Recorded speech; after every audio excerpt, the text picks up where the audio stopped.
क्या खूब लिखा है किसी ने, प्यास लगी थी गजब की मगर पानी में जहर था। पीते तो मर जाते और ना पीते तो भी मर जाते। बस यही दो मसले जिंदगी भर ना हल हुए। न नींद पूरी हुई न ख्वाब मुकम्मल हुए। वक्त ने कहा काश थोड़ा और सब्र होता, और सब्र ने कहा काश थोड़ा और वक्त होता। सुबह सुबह उठना पड़ता है कमाने के लिए साहब, आराम कमाने के लिए निकलता हूँ आराम छोड़कर। हुनर सड़कों पर तमाशा करता है और किस्मत महलों में राज करती है।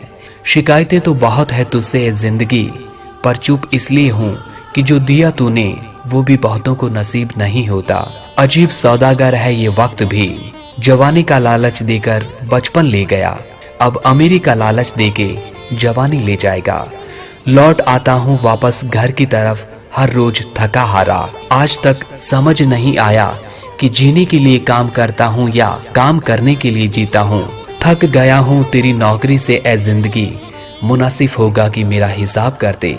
भरी जेब ने दुनिया की पहचान कराई और खाली जेब ने अपनों की। जब लगे पैसा कमाने तो समझ आया कि शौक तो माँ बाप के पैसों से पूरे होते थे, अपने पैसों से तो सिर्फ जरूरतें पूरी होती है। हंसने की इच्छा ना हो तो भी हंसना पड़ता है। कोई जब पूछे कि कैसे हो तो मजे में हूँ कहना पड़ता है। ये जिंदगी का रंगमंच है दोस्तों, यहाँ हर एक को नाटक करना पड़ता है। माचिस की जरूरत यहाँ नहीं पड़ती, यहाँ आदमी आदमी से जलता है। दुनिया के बड़े से बड़े साइंटिस्ट ये ढूंढ रहे हैं कि मंगल ग्रह पर जीवन है या नहीं, पर आदमी ये नहीं ढूंढ रहा कि जीवन में मंगल है या नहीं।